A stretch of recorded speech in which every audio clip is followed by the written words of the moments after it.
Anyway, so like you, Chrissy, I had other interests outside of medicine.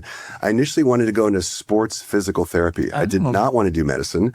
And I met Dr. David Heber, who's like, chairman of our HNI. And I started doing research with him, and he got me really interested in medicine. He was like, instead of doing physical therapy, you can become a physiatrist. And physiatrists are like physical therapists who are MDs. Okay. They do a lot of spinal cord injury, rehab, people who've had like, traumatic gunshot wounds. And so I was like, you can do that, or you can, go the traditional route. Anyway, that was like my first interest in moving into medicine. Went to medical school in New York, came back for training in family medicine, and then did a fellowship in clinical nutrition.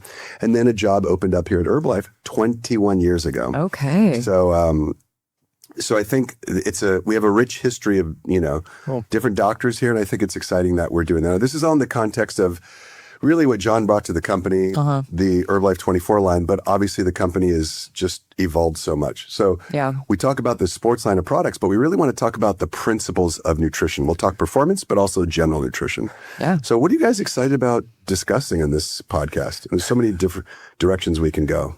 Yeah, I mean, we're going to cover a lot of topics. I think, we're going to hit the big commonly asked questions, all things protein, all things carbohydrates.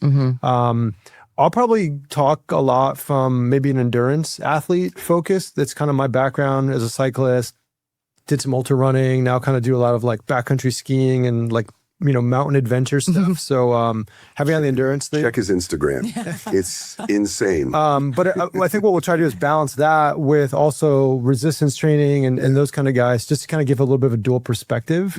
So I think, those are kind of the two opposite ends of sports. And then I think we'll try to make it a little bit applicable to, a guy who goes, or a guy or girl who goes to the gym after work for like an hour, just looking to like lose some weight, but also get fit. So I think we'll try to like set things up in that context. I love that. Kind of average Joe, average Jane. Average Joe, yeah. Things that they could take on. What Thanks about for you? including the Jane. Yeah, I know. No, you've trained me well on that.